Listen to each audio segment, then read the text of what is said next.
Hello friends, welcome to my channel. तो पिछले 2 videos में हमने डिस्कशन करी about the toxic work culture and उसकी वजह से जो चैलेंजेस फेस किए जा रहे हैं by a lot of people. So अब आगे बढ़ते हुए आज मैं आपको कुछ सॉल्यूशंस बताने वाला हूं कि जॉब करनी कैसे चाहिए। उसके रिगार्डिंग मैं आपको कुछ बहुत ही प्रैक्टिकल टिप्स एंड सॉल्यूशंस बताने वाला हूं। तो टोटल 6 टिप्स हम डिस्कस करेंगे। इनमें से tip number 6 will be the most important. तो इस वीडियो को आप ज़रूर एंड तक देखें, वीडियो को लाइक करें, चैनल को सब्सक्राइब करें। तो चलिए शुरू करते हैं। तो tip and solution number 1 would be in your corporate career always prioritize yourself. तो देखिए, अगर आपकी जॉब टॉक्सिक हो जाती है, जॉब को तो आप स्विच कर सकते हैं। हाउएवर अगर आपकी लाइफ टॉक्सिक हो जाती है then there is no escape, because जब आपकी पर्सनल लाइफ बिगड़ने लग जाती है तब बाकी सब चीज़ों पर अफेक्ट पड़ता है in a very very negative way. Because आपकी रिलेशनशिप्स फिर ख़त्म हो जाती हैं, आपकी जो स्लीप साइकिल है, आपका जो स्लीप स्केड्यूल है वो बुरी तरह से बिगड़ जाता है, आपकी हेल्थ पर एक बहुत नेगेटिव इफ़ेक्ट पड़ता है। एंड जो बाकी चीज़ें हैं जिस तरह से इन्वेस्टमेंट्स, इन्वेस्टमेंट्स के बारे में तो फिर आप सोच ही नहीं पाते हैं, राइट। तो मेरी तरफ से क्लियर रिकमेंडेशन ये रहेगी कि अपने कॉर्पोरेट करियर में आप खुद को एंड अपनी पर्सनल वेलबींग को सबसे ज़्यादा प्रायोरिटी दें। तो अपना आप एक फिक्स्ड रूटीन, फिक्स्ड स्केड्यूल बनाएं कि देखो भाई, ये मेरा लंच टाइम है, ये मेरा डिनर टाइम है, ये मेरा सोने का एंड उठने का फिक्स्ड टाइम है। तो अगर आपका लंच टाइम है फॉर एग्जांपल 1 to 2 PM, तो 1 to 2 PM is fixed for doing lunch. फिर 1 से 2 के बीच में कोई सगा नहीं, चाहे आपके बॉस आपको फ़ोन करें, ईमेल करें, मैसेज करें या फिर कंपनी के CEO खुद आकर आपके सामने क्यों ना बैठ जाएं, 1 से 2 आप नहीं हिलने वाले हैं। अपन का ये लंच टाइम है, अपन लंच टाइम में नहीं हिलेगा, नहीं काम करेगा। तो इस तरह से always prioritize yourself during your corporate career. आगे बढ़ते हुए solution number 2 would be at the mindset level. तो आप इस तरह का माइंडसेट रखें when you are working in your corporate company कि आपकी तो बस जॉब चलती रहनी चाहिए। इस तरह का आपको माइंडसेट रखना है, आपको टॉप परफॉर्मर बनने के चक्कर में नहीं पड़ना है। बिकॉज़ ये भी एक फैक्ट है कि कंपनी में एक एवरेज एम्प्लॉय बनना तो रिलेटिवली इजी है, बट एवरेज एम्प्लॉय से टॉप परफॉर्मर बनने में लोगों की जान निकल जाती है। And companies, corporate companies are also very smart. तो हर कंपनी ने कुछ ऐसे नॉन मॉनिटरी अवार्ड्स निकाल रखे हैं कि top employee of the month, top performer of the month, and हर कंपनी में इस अवार्ड का अलग अलग नाम रहेगा। अब ये रहते हैं नॉन मॉनिटरी अवार्ड्स। अगर आप ये अवार्ड जीत भी जाते हैं आपको बस इज्जत ही मिलने वाली है। ऐसा नहीं है कि आपके अकाउंट में 5 लाख रुपए ट्रांसफ़र कर देगी वो कंपनी। तो आपको बस इज्जत मिलने वाली है when you win that award.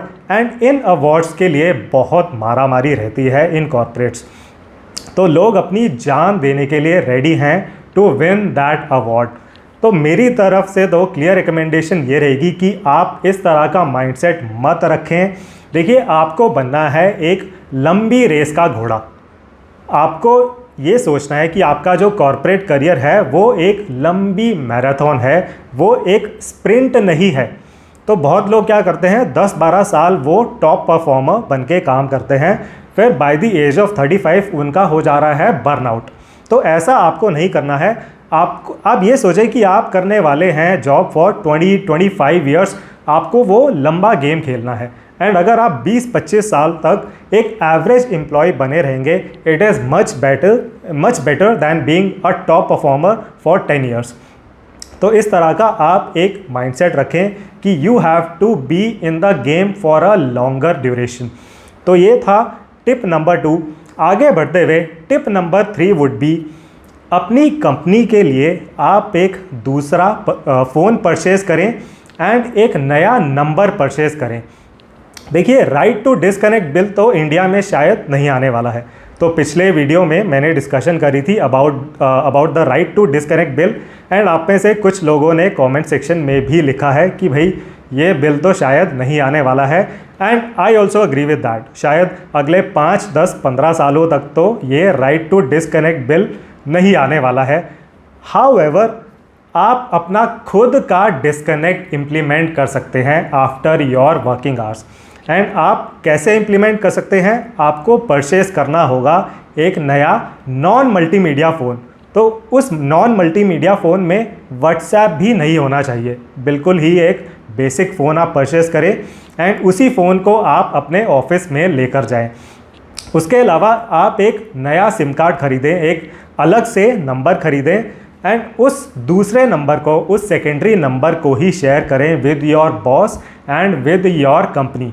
तो ये 2 चीज़ें आपको ज़रूर करनी है एंड वर्किंग आवर्स के बाद आप उस फ़ोन को स्विच ऑफ भी कर सकते हैं। तो इससे आप इंश्योर कर पाएंगे कि वर्किंग आवर्स के बाद ना तो आपके पास व्हाट्सएप मैसेजेस आ रहे हैं, ना ही आपके पास कॉल्स आ रही हैं। So this is how you can implement your own disconnect. And I know that आपके जो बॉस हैं वो आपको ज़रूर हाईलाइट करेंगे कि अच्छा राहुल, तुम्हें एक मल्टीमीडिया फ़ोन ख़रीदना चाहिए, it is very very important, इस बेसिक फ़ोन से तुम कैसे काम चलाओगे? तो आप अपने बॉस को बोलें कि डियर बॉस, मेरे पास तो पैसे हैं नहीं to purchase a multimedia phone, आप मुझे पैसे दे दीजिए, मैं ख़रीद लूँगा।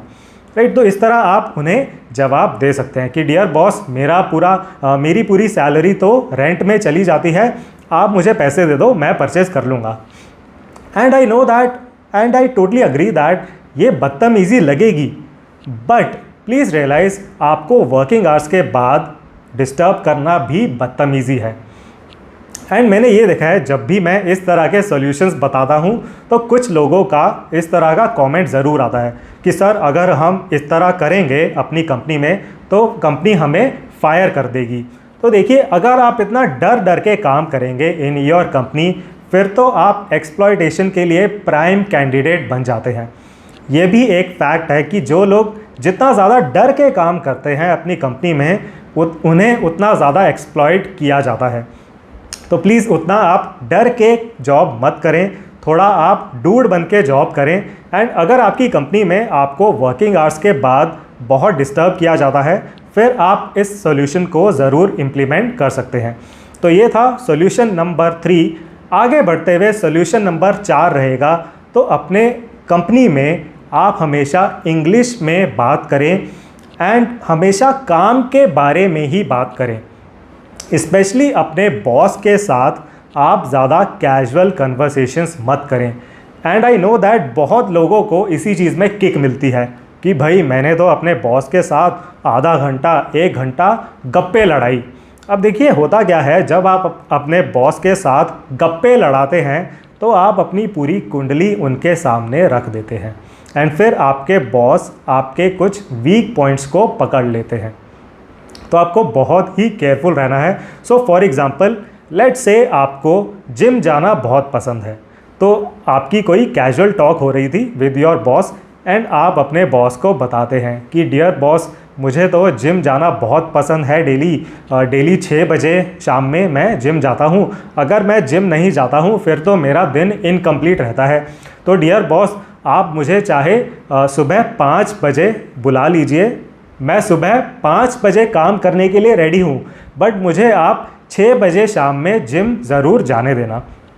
तो आपने ये अपनी जो प्रेफरेंस है वो अपने बॉस को बताई ड्यूरिंग अ कैजुअल कन्वर्सेशन। अब देखिए, आप समझ जाइए, इसके बाद आपका जिम जाना ख़त्म होने वाला है, बिकॉज़ आपके साथ 6 बजे ही कॉल्स रखी जाएंगी। एक बार आपने बता दिया कि भाई 6 बजे मुझे जिम जाना होता है, अब आपके साथ 6 बजे ही कॉल्स रखी जाएंगी एंड इस चीज़ को पूरे दिन हाईलाइट किया जाएगा कि अच्छा, राहुल को तो 6 बजे जिम जाना है, इसलिए देखो राहुल जल्दी जल्दी काम कर रहा है, देखो राहुल तो बहुत गलतियां करने लग गया है बिकॉज राहुल को जिम जाना होता है 6 बजे। राइट, तो एक बार आपने बता दिया, अब सब लोग उस चीज़ को हाईलाइट करेंगे कि भाई राहुल तो बस जिम को प्रायोरिटी देता है, कंपनी को तो प्रायोरिटी ही नहीं देता है। एंड जब तक आपका जिम जाना बंद नहीं हो जाएगा, other people will not be satisfied. Right. तो मेरी तरफ से क्लियर रिकमेंडेशन ये रहेगी कि अपनी कॉरपोरेट कंपनी में आप 007 जेम्स बॉन्ड की तरह सीक्रेट एजेंट की तरह काम करें।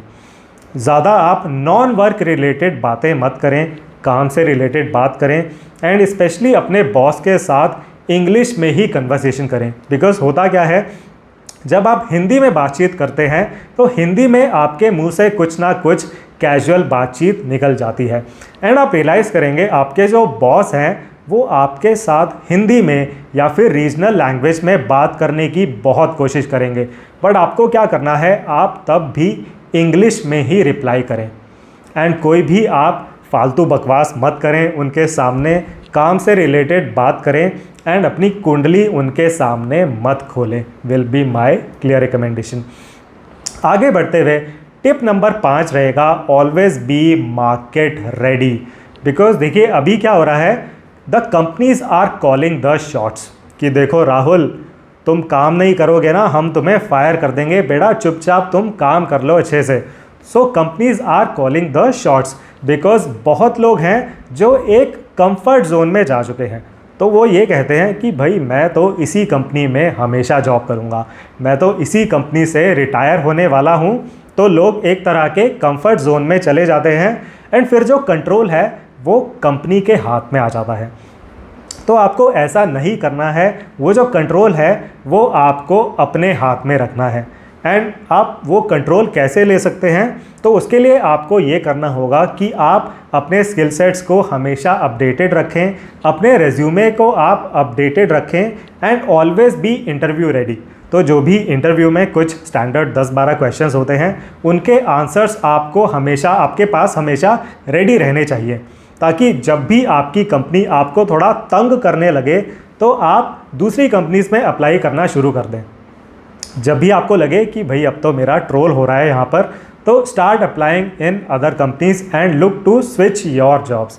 एंड उसके लिए आपको हमेशा मार्केट रेडी रहना होगा, हमेशा अपने रिज्यूमे को अपडेटेड रखें, वो जो क्वेश्चंस पूछे जाते हैं उनके आंसर्स को हमेशा आप रेडी रखें। एंड जब भी कंपनी थोड़ा तंग करना आपको शुरू करे, switch your company and company को बोलें टाटा बाय बाय।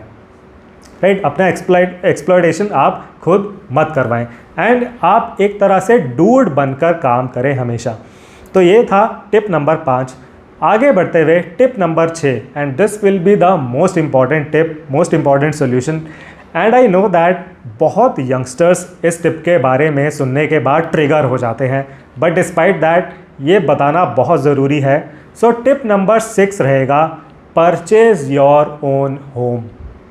तो देखिए अगर आप जॉब करेंगे तो आपकी जॉब रहेगी in one of the top 7-8 cities of India. तो आप जॉब करेंगे या तो पुणे में, बैंगलोर में, गुड़गांव में, मुंबई में। अब उस सिटी में या तो आप रेंट पर रहेंगे या फिर आप अपना परचेज़ करके घर उसमें रहेंगे। अब ये एक फैक्ट है कि जो लोग रेंट पर रहते हैं उनकी तड़प ज़्यादा रहती है। तो वो लोग इस तरह काम करते हैं कि डियर सर, 1 तारीख को रेंट तो मुझे पे करना ही है 40,000 का, तो सर आप मुझसे एक्स्ट्रा काम करवा लीजिए। सर अगर मैंने रेंट पे नहीं किया 1 तारीख को, फिर तो मुझे बाहर निकाल दिया जाएगा बाय द लैंडलॉर्ड। तो सर ये मेरी जॉब बहुत ही ज़्यादा इम्पॉर्टेंट है मेरे लिए, सर आप मुझे ज़्यादा काम दे दीजिए, मुझसे ज़्यादा काम करवा लीजिए, मैं करने के लिए रेडी हूँ। एंड जो कंपनी है, जो बॉसेस हैं, वो जानते हैं कि कौन लोग रेंट पर रह रहे हैं, कौन लोग अपना परचेज़ करके घर उसमें रह रहे हैं। एंड जो लोग रेंट पे रह रहे हैं उन्हें ज़्यादा एक्सप्लॉइट किया जाता है। This is a well known fact in the corporate world. Now on the other hand, जो लोग अपना घर परचेज़ कर लेते हैं वो लोग डूड बन के काम करते हैं। वो फिर बोलते हैं कि डियर बॉस, आवाज़ नीचे। तो वो कॉन्फिडेंस अंदर से आता है, ऐसा नहीं है कि वो आर्टिफिशियल कॉन्फिडेंस दिखा रहे हैं। That confidence comes from with in them. And हो सकता है वो जो घर आपने परचेज़ किया है, maybe you took some loan for that, but on average housing loan को, होम लोन को लोग 7-8 साल के अंदर रीपे कर देते हैं। So maybe as a 25 year old आपने एक घर परचेज़ किया, होम लोन आपने लिया था, तो बाय 33, 34, 35 आप उसको रीपे कर देते हैं। एंड आप हमेशा कॉन्फिडेंस में रहते हैं कि देखो भाई, डियर बॉस आवाज़ नीचे, राइट। तो ये सबसे इम्पॉर्टेंट टिप एंड सोल्यूशन मैं आपको बताना चाहता था कि always purchase your own home and फिर आप अपने आप ही डूड बन के काम करेंगे। आप डरेंगे नहीं कि अच्छा अगर मैंने रेंट पे नहीं किया तो मुझे तो बाहर का रास्ता दिखा दिया जाएगा। तो ये कुछ बहुत ही important and practical tips and solutions मैं आप लोगों को बताना चाहता था आज के वीडियो में। आई होप दैट ये पॉइंट्स आपको काफ़ी प्रैक्टिकल लगे होंगे। So thank you very much for watching this video. See you in the next one.